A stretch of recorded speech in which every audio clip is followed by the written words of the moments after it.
Welcome friends. আজি এয়া কি বনাইছোঁ চাওকচোন। শুকান মাছ, শুকান মিছা মাছ।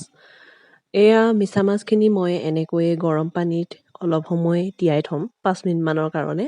তেতিয়া লেতেৰাখিনি ওলাই চফা হৈ যাব। আৰু এয়া চাওক মোৰ মাছখিনি চফা হৈ গ'ল। এতিয়া এখন পেনত মই অলপমান মিঠাতেল দিছোঁ আৰু এইখিনি গৰম হ'বলৈ দিম। আপোনালোকে বাৰু শুকান মিছা মাছ কেনেকৈ খায় মোক কমেণ্ট কৰি জনাবচোন, আৰু কোনে কোনে খাই ভাল পায়। মই কিন্তু খুবেই ভাল পাওঁ।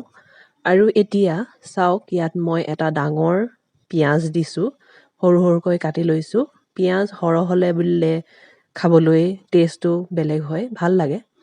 আৰু তাৰ পাছতে দিছোঁ জলকীয়া। আপোনালোকে যদি জলকীয়া বেছিকৈ খায় তেনেহ'লে বেছিকৈ দিব, মই এটা জলকীয়া দিছোঁ।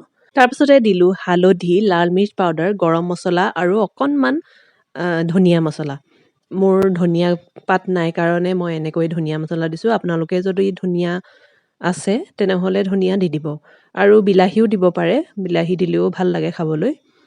তাৰপাছতে মাছখিনি দি দিলোঁ মই, শুকান মাছখিনি, আৰু অকণমান সোৱাদ অনুসৰি নিমখ দি দিছোঁ। আৰু এতিয়া অলপ সময় এনেকৈয়ে সিজিবলৈ দিম। আৰু বেছি সময় নালাগে, খুব সোনকালে হয়। আৰু পটককৈ হোৱা বস্তু যোনে হ'লেও বনাই খাই ভাল পাব পাৰে।